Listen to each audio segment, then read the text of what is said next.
Welcome to Travel in Style, the series that brings you the very best of the best. So we start our jet-set trail in Ravello on the Amalfi coast, in the southwest of Italy. Situated some 350 meters above the sea, perched on a craggy cliffside, Ravello commands the ultimate panorama over what is, quite simply, Europe's most magnificent stretch of coast. Along with its neighbors, Sorrento and Positano, Ravello conjures up an irresistible mixture of glamorous celebrity hideaways and breathtaking natural scenery. It is the ideal site to base yourself for exploring a unique landscape that has inspired the likes of composers Richard Wagner and Edward Grieg, the painters William Turner and Miro, and authors D.H. Lawrence, Tennessee Williams, and Gore Vidal. In the center of Ravello, there is plenty of cultural sightseeing. But not to be missed is the 11th century cathedral that stands in the town's main square, the Piazza Duomo.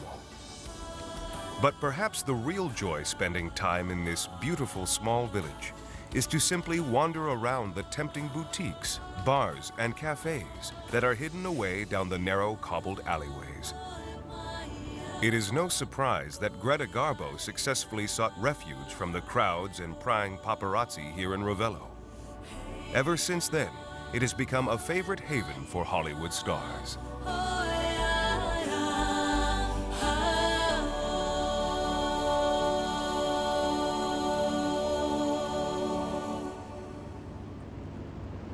But where do the celebrities like to stay on this spectacular coastline?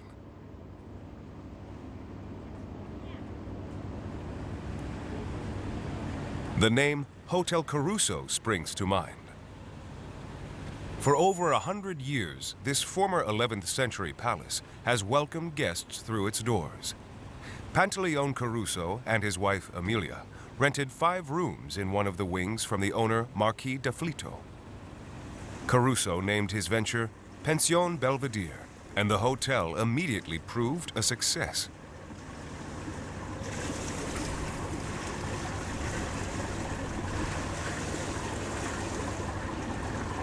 Its reputation was elevated in 1903 when an American journalist fell in love with the hotel and wrote a long article in the New York Times giving the small pension great fame across the Atlantic.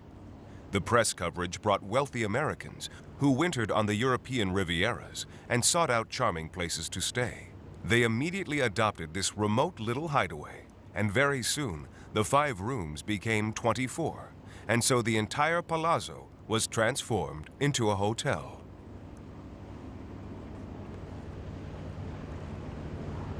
It was then that Caruso added his name to the hotel.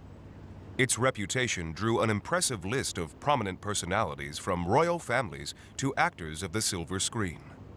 Today, the hotel has 48 rooms, with most offering sea views, and many also have their own private gardens.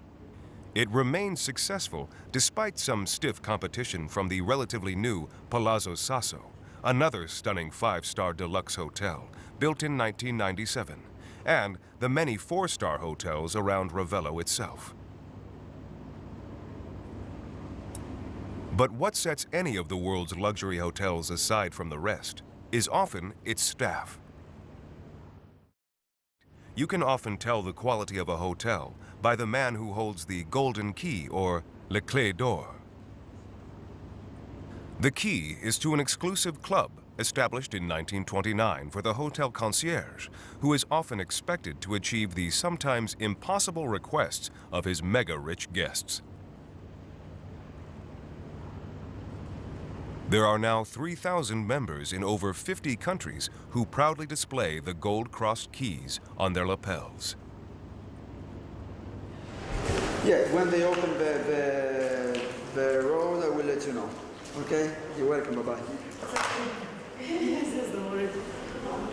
No, I'm a concierge here at the Hotel Caruso since the beginning of the season on 2005, and the hotel is different but very, very nice because just redone everything and lovely.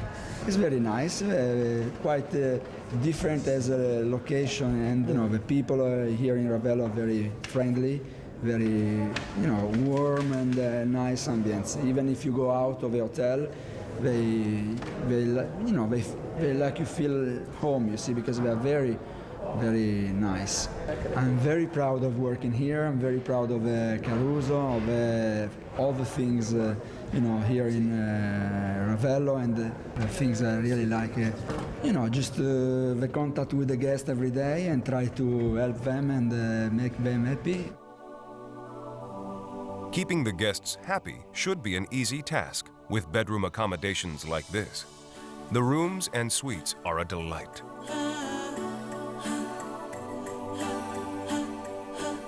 Pantaleone Caruso would have been very proud to see how the hotel has changed so much over the years, but has still managed to retain the charm and homey feel that made it so famous. The design of the rooms and bathrooms are understated, light and airy, yet exude a warm feeling of luxury. Of course, the biggest selling point remains the incredible view of the Amalfi coastline. Well, the situation, the position of the hotel, the story of the hotel, and the people that arrive here, the guests, they're really nice. They really appreciate what we have, what we do.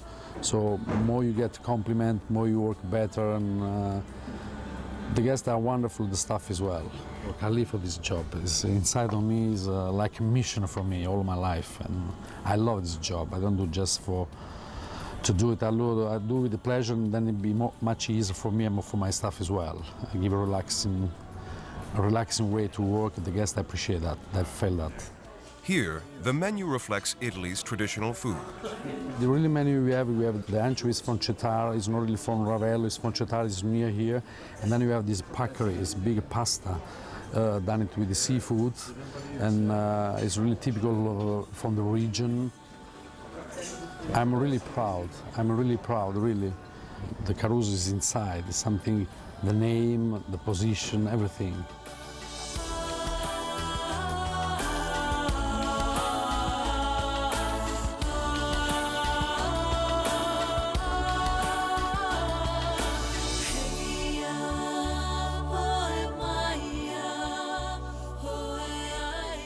This truly is a magical hotel in a magical location. But perhaps the French poet André Gide sums it up best when he evocatively described it as between the sky and the sea.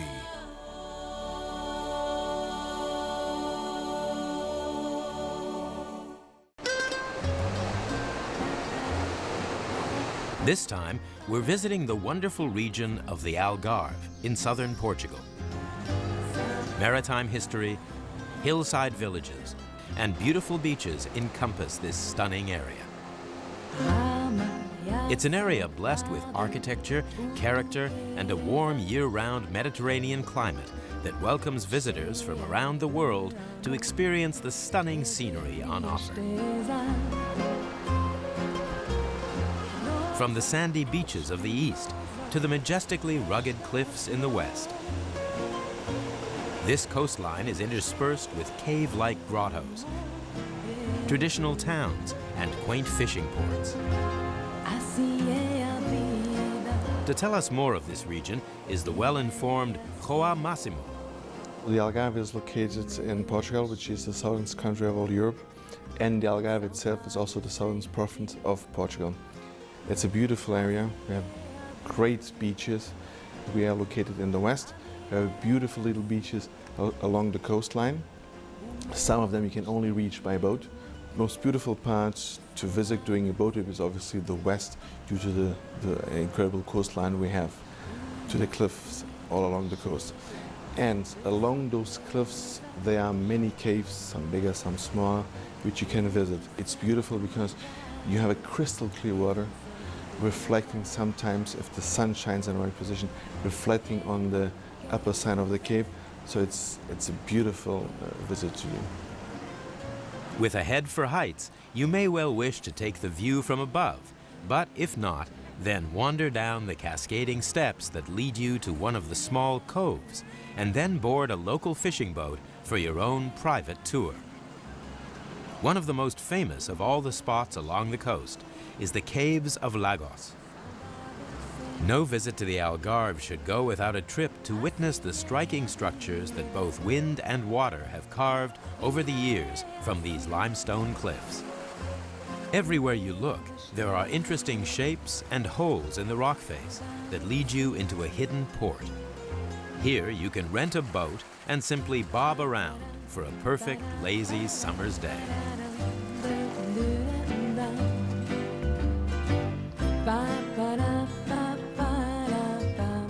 It's the tranquility and spectacle that makes this area of the Algarve so special, for everywhere you turn there's something new and unique to admire.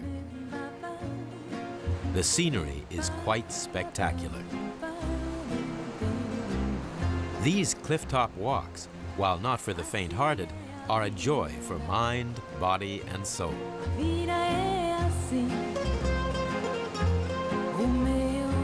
In the far west corner of Portugal, the cliffs become altogether more powerful and menacing, and the ocean currents stronger than the calmness of Lagos. But as this is the most southwestern point in Europe, it's not too surprising. To tell us more of the history is Valentino Agostino. This place is called Cape St. Vincent because, according to a legend, in the 4th century there was St. Vincent of Saragossa, and he was killed in Valencia. He was killed by the non-Christians, and then it is said, according to the legend, that his body came ashore. It appeared here in this area, and then there was a small chapel made in his area, in this cape, and they were coming on pilgrimage. And then our first king, Afonso, when he was going to a battle against the Moors, it is said that he promised to the saint that if he was going to win the battle against the Moors, he would build a church in Lisboa. And then, in fact, he won the battle. So nowadays, as a matter of fact, St. Vincent is the patron saint of Lisboa, of Lisbon. Perched high on the cliff tops of Cap St. Vincent is the lighthouse, built over the ruins of a 16th century Franciscan convent to give the ships safe passage to and from the Mediterranean. It's time to navigate ourselves back along the coast to a wonderful hotel nestled on a small cliff face. Overseen by the impressive bell tower bearing its name, the Villa Vita Park Hotel is a wonderfully traditional masterpiece that has something for all the family. The selection of pools is endless, and the grounds just beg for you to come and explore them. Recognized by two of the most renowned luxury hotel guides, the leading hotels of the world, and the Kiwi collection, you know before even arriving that you are in for a true 5-star experience. Villa Vita Park has been designed about 17 years ago, and we wanted it to really be sort of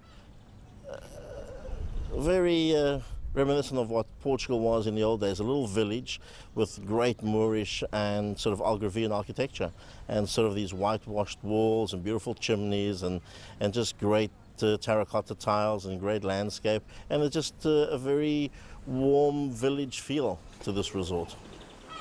Beautiful tropical gardens. This landscape was developed about 17 years ago by a top landscape artist out of Florida, and really we wanted to incorporate a great landscape that was reminiscent of the Algarve, of the coast, the fauna and flora of Portugal, but also give it a feel.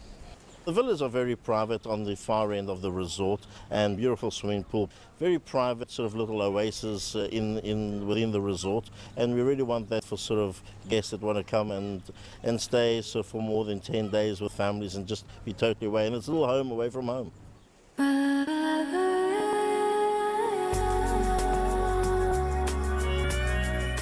Imagine your own villa within the hotel complex, with swimming pools, gardens, and gated entrances to give you the privacy you deserve. It's this home from home philosophy that attracts all manner of guests from around the world, including famous sports personalities such as Michael Schumacher, to name but one.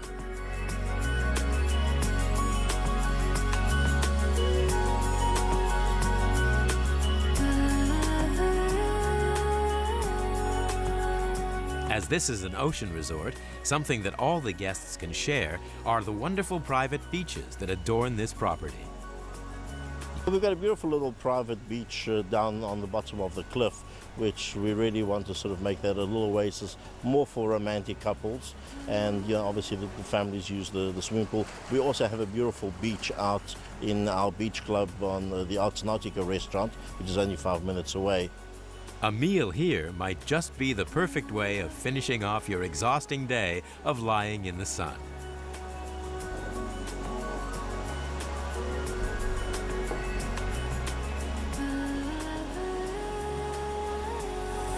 The energy levels are restored, so why not explore one of the 30 golf courses on offer in the Algarve? This is the Oceanicos Amandera 45-hole course, which is renowned for its excellent eco-friendly policy, as John Schauder explains. The villas, golf courses, and the entire property, 618 acres, is designed with the environment in mind. All of our infrastructure, including water, sewage, roads, electricity, everything is to minimize the impact we have on the local areas. Of course, it wouldn't be world-class if you didn't have your own Hummer-style golf buggy to drive around in. Set in an area of outstanding natural beauty, with fabulous views to the magnificent Monchique Mountains and across to the ocean, this course simply couldn't be easier to get to. The two courses we have here, they are signature designs, even though Nick Faldo, who designed one of them, does not like to use that word. He was instrumental from the start designing it, as was Christy O'Connor Jr., obviously a very famous golfer in his own right over here on the European side. They've designed 18 holes each and have made at least handfuls of visits. Christy O'Connor Jr. actually lives around in the area, so he does frequent us quite often.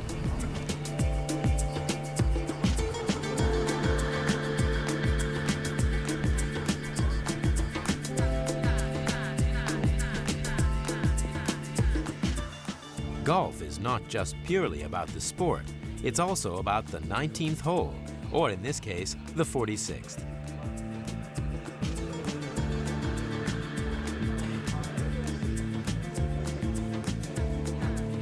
It's time to explore again.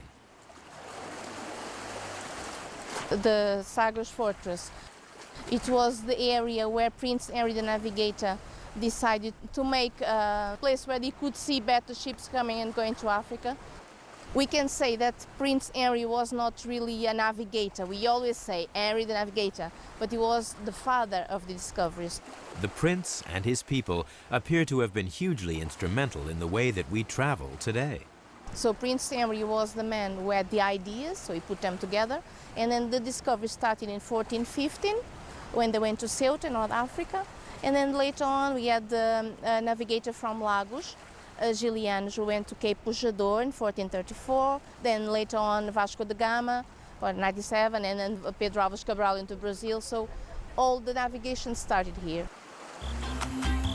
We're heading slightly inland to the whitewashed city of Silves. Once the capital of the whole district, and referred to in the beginning of the 19th century as the Kingdom of the Algarve, it is presided over by the impressive Castelo de Silves, which dates back to the days of the Moors in the early 11th century.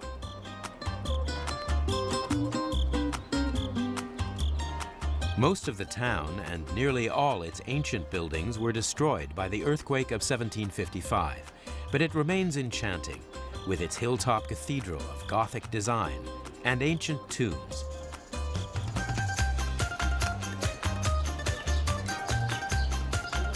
The cafes and houses around the cobbled streets at the very heart of Silves are charming.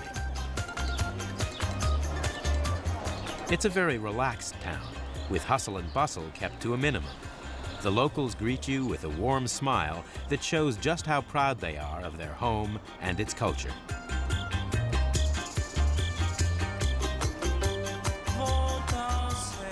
And some of that culture is in its famous pottery that is seen all over the world. Well, the pottery was founded in 1968 by two artists, an Irish artist, Patrick Swift, and Lima de Freitas, a Portuguese artist. And their idea was to revive the traditional Algarve pottery, and they introduced some of their new designs as well. as some of the old designs which they tried to be influenced by but never copy, and the emphasis was on the hand-painted, handmade pieces which are very individual. Very, very vary the clientele. We have people from as far away as Japan to Australia, New Zealand, America. Obviously the big problem with people who live far overseas they can't carry a lot back with them. We do have people from all over the world, which is great.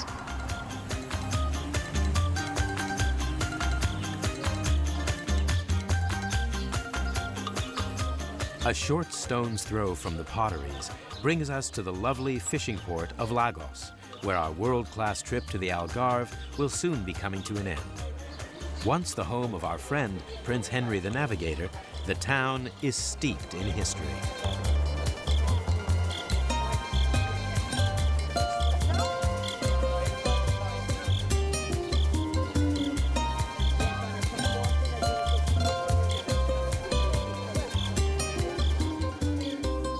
Now it's a hub for cafes, shopping, and having fun in the sun.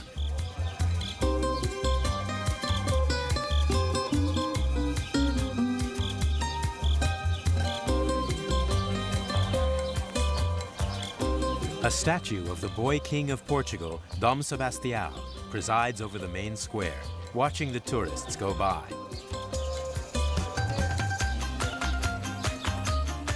He became heir to the throne 2 weeks before his own birth, due to his father's death in 1554, and succeeded to the throne 3 years later.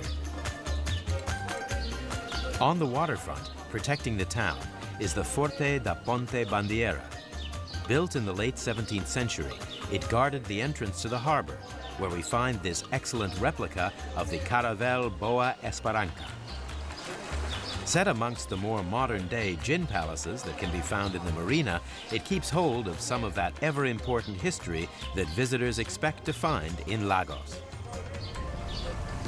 As our journey comes close to an end, it's time to batten down the hatches and call the hotel concierge to arrange for our boat to collect us for a romantic trip home.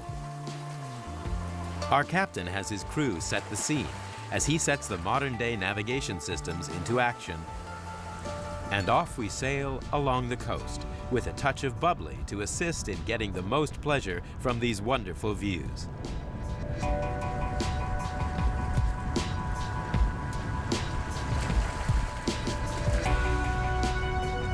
The Algarve leaves us with a warm feeling for its culture, history, and wondrous surroundings that would suit any world-class traveler, from the dedicated sunbather to the culture vulture. Sadly, that's all we have time for. For now, it's time to say farewell. Till the next time, goodbye.